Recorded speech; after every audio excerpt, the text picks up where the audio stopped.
Hello.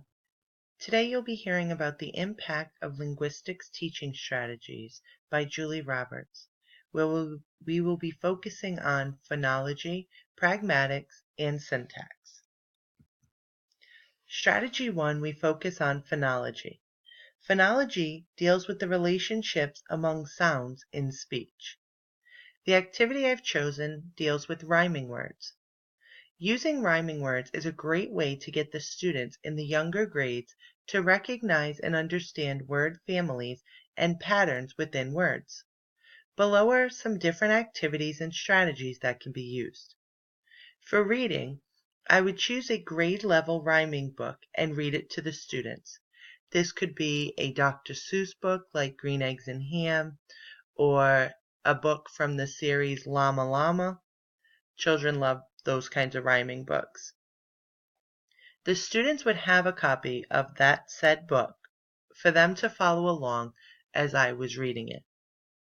After, I would have the students take turns reading the rhyming words to me on the different pages as review. As a writing activity, I will give the students a worksheet that has a word family ending on it, and they will identify the beginning letter to create a word that rhymes with the word ending and write the letter. Then they will rewrite the word as practice. For speaking, we will sit together on the rug and I will write a word on the board. I will then have the students repeat the word. Next, the students will take turns telling me a word that rhymes with the word I wrote. We will also recite rhyming poems and songs. For a listening activity, this will be a moving lesson. I will post different words around the classroom. Next, the students will listen to me say a word. Once they hear the word, they have to go find a word that rhymes with the word that I said and stand near it.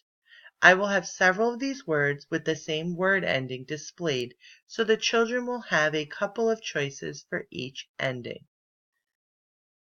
This activity will allow the students to develop their ability to recognize speech patterns in words, which will enhance their phonology in their language skills. For strategy 2, I'll be focusing on pragmatics.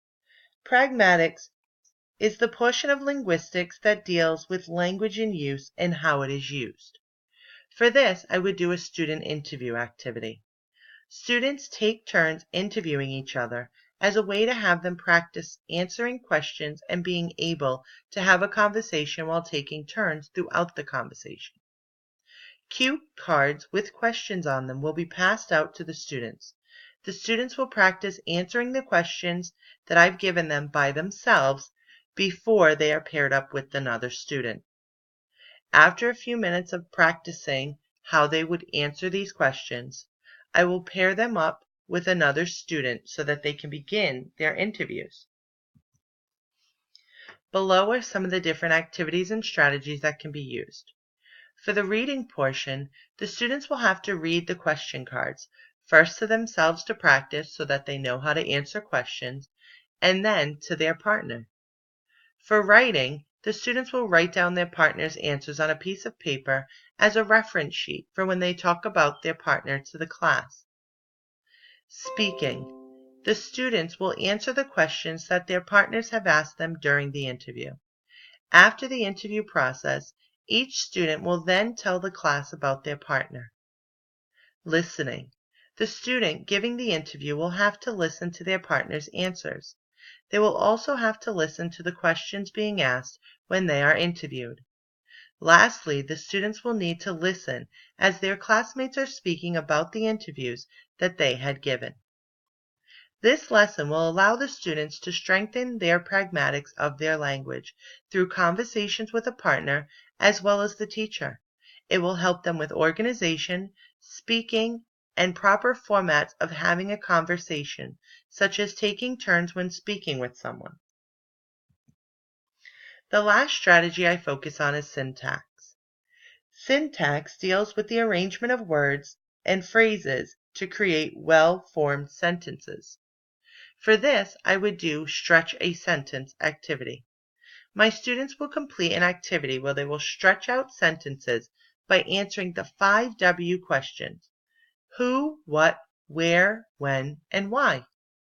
There will be a poster board with these 5 questions displayed in the classroom. There will also be leading questions on the worksheet that they are given. Below are some different activities and strategies that can be used. For reading, the students will have to read the questions on the worksheet to be able to identify what is being asked and to be able to answer it properly. For writing, the students will write down their sentences on the worksheet. Speaking, the students will present their answers to the classroom when prompted by the teacher. And lastly, listening, the students will listen to the teacher's directions on how to complete the assignment and when the teacher reviews the poster board. This activity will allow the students to develop their ability to arrange words in proper sentences and form well-structured sentences. All of these are important in the development of their syntax in language. I used 3 references for this. I used The Principles of Language Learning and Teaching, a course in second language acquisition, written by H.D. Brown. My second reference was Essential Linguistics, 2nd edition, written by Freeman and Freeman. And my last reference was Reading, Writing, and Learning in ESL, a resource book for teaching K-12 English learners, written by Pierogi and Boyle. Thank you. I hope you enjoyed my presentation.